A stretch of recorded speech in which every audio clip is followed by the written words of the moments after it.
How to use Roshade on Roblox. Hello everyone, in this video I'm gonna show you how you can use Roshade on Roblox.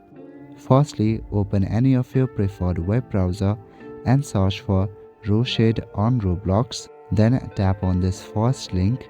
This will take you to the Roshade download page. Here you can tap on download Roshade option.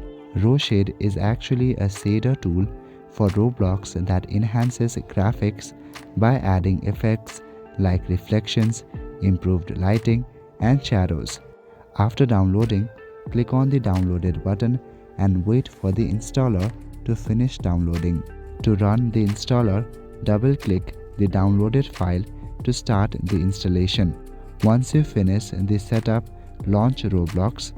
After you open Roblox, select any of the game that you would like to play. This is for testing only. To activate the Roshade, click F8 on your keyboard. If you tap on F8, then Roshade effect will get activated. If you want to open the Roshade's settings menu, click F7 on your keyboard. So that is it for this video. I will see you in the next one. Thank you.